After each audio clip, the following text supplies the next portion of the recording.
Hello, everyone. Welcome to Everything Football. Champions League football is back. Champions League fantasy is back. I've already done one video talking about the differentials, but in this one, we are going to be talking about the team selection. And before I even go to the team, there's a lot of things you need to know about the round of 16, especially if you haven't played Champions League football before. And let's get straight into it. So the keynotes, I'm heading into match day 7. So obviously in the group stage, you allowed 3 players per team. So many people used to have Haaland and Alvarez and Foden, for example, or Haaland and Alvarez and a defender, or from, let's say, Arsenal, people used to have Odegaard, Saka, and a defender, but they were trying to get Jesus or Martinelli into the team. Same applies to every team. Real Madrid, Bayern, Kane, Son, if you want another one as well. Now, in the round of 16, you're allowed 4 players from each team. So your dream of having 4-man City players can come true. You can have Haaland in the team. You can still have Alvarez in the team as well. And we couldn't select De Bruyne in the group stage because he was injured. You can now have De Bruyne as well. It's going to be pretty expensive. You're going to have to get money from elsewhere.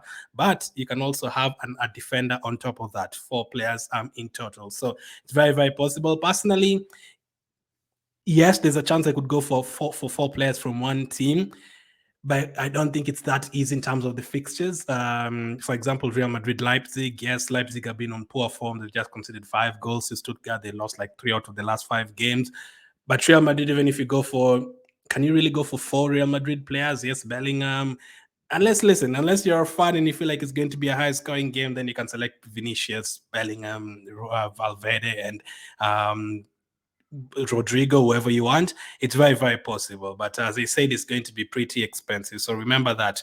But in the round of 16, you don't have 100 million in terms of the budget. You now have 105 million. So depending on how your players rose in terms of price and all that when you had them, if you're starting to play right now, or if you take everyone out of your team right now, you're going to have 105 million. Unless if they went up in price, you could have up to like 106 million to spend in this round of 16. So you're basically being added for another 5 million on top. Why do they do that?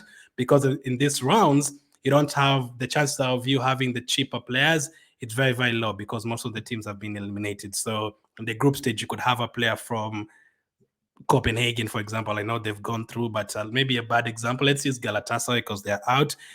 You could have a player from Galatasaray or a player from Sevilla, the cheaper players, but now they're all out. So most of the teams that are remaining are the most expensive players: the De Bruyne's, the Odegaards, the Vinicius, the Kanes. All those players are like 9 million, 10 million, 11 million. So that is why they give you an extra 5 million to use. So use it well. Another thing that you need to note before the round of 16 is the captaincy. Now, in the group stage, you only have 2 days to captain players, the Tuesday and the Wednesday. But the round of 16 things are different. The games are played 2 games on Tuesday, 2 games on Wednesday, and another 2 games the next Tuesday, and another 2 games that other Wednesday as well. So 4 days in terms of captains. You could have as many as 4 captains. You can choose one on the Tuesday.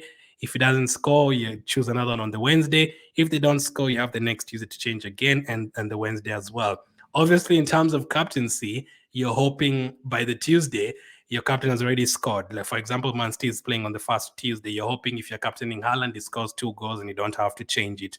But if you captain him and he doesn't do anything, on Wednesday you can choose another captain. And then if he doesn't do anything again, you have the Tuesday and the Wednesday. You don't really want to get to the last Tuesday or Wednesday and your captains have still not done anything, because it becomes a bit more scary that your captain is going to blank. So there's that as well. Also, that allows you to have differentials on the Tuesday and the Wednesday as well. So the Tuesday, Man City is playing Copenhagen. You can decide to captain Alvarez or decide to captain Foden, players who are like differentials in terms of captaincy, or maybe even a defender like Kyle Walker, you captain someone like that if you're feeling brave. Or if you captain Haaland on the Tuesday, doesn't do anything, on the Wednesday you can captain someone like a Kimmich as a differential when Bayern are playing. So that allows you to do that in this situation.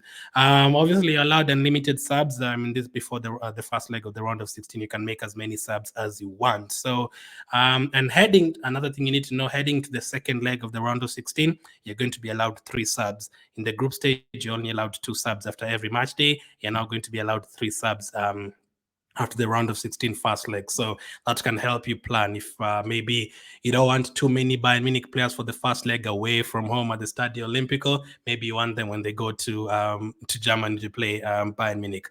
maybe you can have maybe one transfer or two transfers saved for that. And in total, you have 3 transfers. So that is all you need to know about the round of 16. With all that said, let's get to the team selection. So obviously, this is not the final team selection. There's a lot that I'm probably going to change 4 or 5 players depending on who plays for Man City on the weekend. The good thing is there's no early game in the round of 16 in terms of early kickoff. So we are going to get to see Man City's team news before the deadline. We are also going to see Real Madrid's team news before the deadline, which will help because if you want a player like Rodrigo and you're not sure if he's going to start or they're going to start with the Joselu, if you want him as a differential, all that. So let's start with the goalkeepers that I currently have in the team. I've been trying to pick between 3 of them. But in terms of goalkeeper, let's see. Where is Ramiro? Ramiro has been in my team since the second match day. Why is Ramiro? Let's go to Real Sociedad. So Ramiro is my first pick. It's very, very cheap. They don't have an easy game against PSG, but you never know. They did really, really well in the group stage. So I think is a good differential. Not necessarily differential, but a cheap asset to have in your team. 4.1 million. He was only 4 million, and I have him in my team, so I'm not going to have to pay the 4.1 million unless you're getting him right now. Then you're going to have to pay the 4.1 million. But if you already had him in your team, then you bought him for 4 million, and that applies to the other players who've rose in price as well. So Ramiro is the first option. The second option is another goalkeeper playing in the La Liga.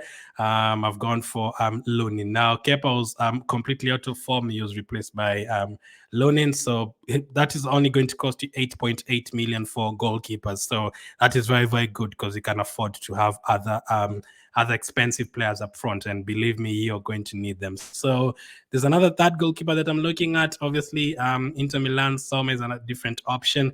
I might even go for an expensive goalkeeper like an Ederson, but I usually avoid that because I don't expect Copenhagen to have a lot of shots against Ederson. These goalkeepers here, Lonin against Leipzig, if he keeps a clean sheet, he's obviously going to get at least a save point because Leipzig are not going to go the whole game without a shot. So there's that. Ramiro, same to him with PSG. I don't think PSG will go the whole game without having shots. So if he keeps a clean sheet, you're looking at 8-9 points from him. So Ramiro and Lunin are the goalkeepers. Midfield, I've jumped the gun. Let's go to the defense. So the first defender that I've gone for is national defender, that is Saliba. I talked about Gabriel in the differential video and other Arsenal defenders, so I'll link it up in at the end of the video in the end screen. So no Gabriel, Saliba, 5.5 million, very, very good in terms of clean sheets Arsenal this season. He's currently selected by 16%, so that is good. I don't think the away game against FC Porto is going to be easy, but the home one against FC Porto, Arsenal have kept clean sheets in every home game in the Champions League this season. The next one I've gone for is Di Lorenzo from Napoli. Again, I do expect Barcelona to score, but from those 8 games, I do expect at least 14 of those teams to score. So clean sheets are very, very rare. So you have to get attacking defenders, and defenders are going to get you recovery points. And Di Lorenzo is one of the best in terms of that since last season. Against Barcelona, 5.5 million I think is a good option. I've also gone for a Man City defender in Kyle Walker. Remember, for Man City and Real Madrid, we can actually see their teams before the deadline. So if you wouldn't have enough money to go for Walker, you can wait for the team news. And if Ake is starting, you can go for him instead. And then next up, we can go to Inter Milan.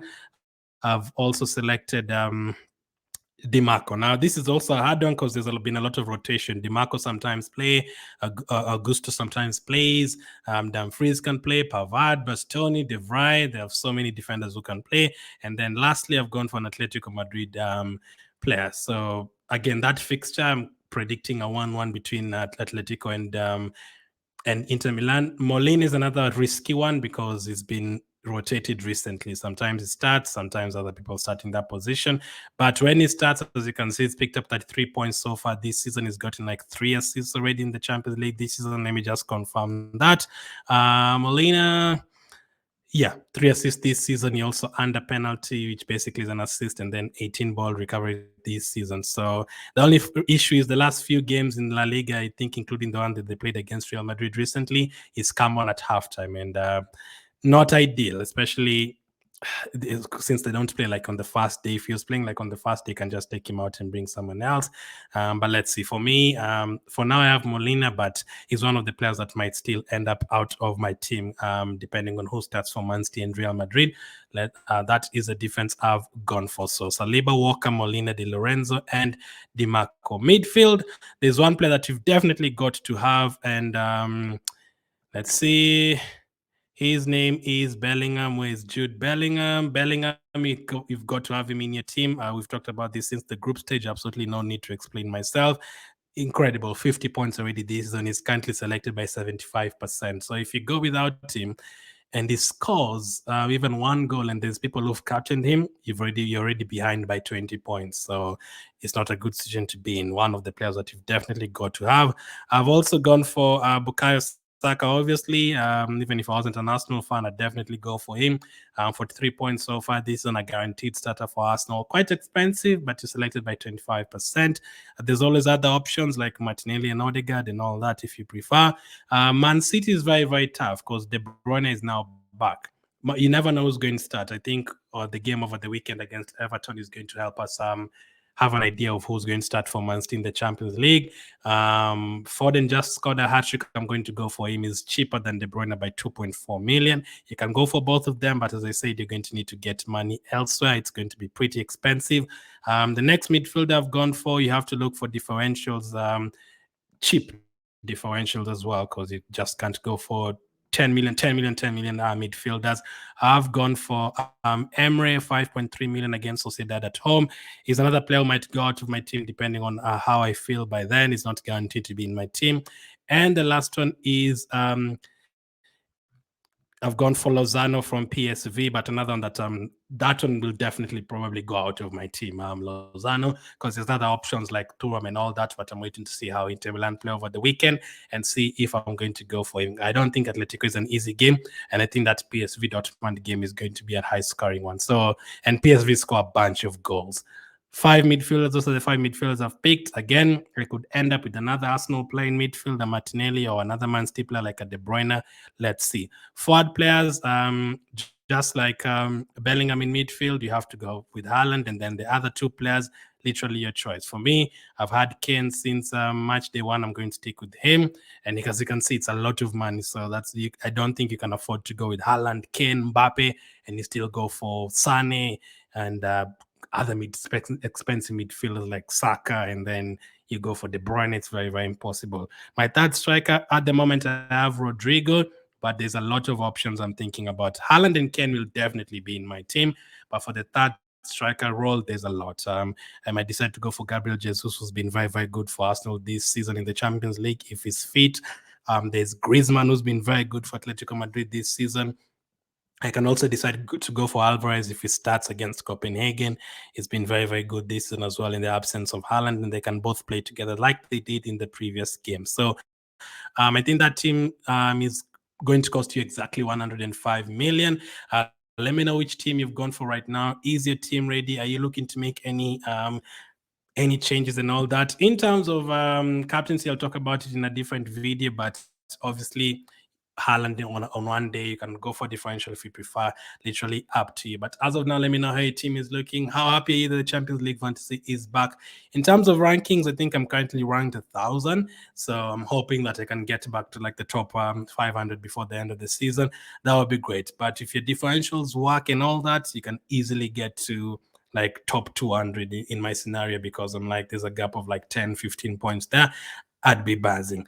Thank you for watching, and I'll catch up with you guys on the next one.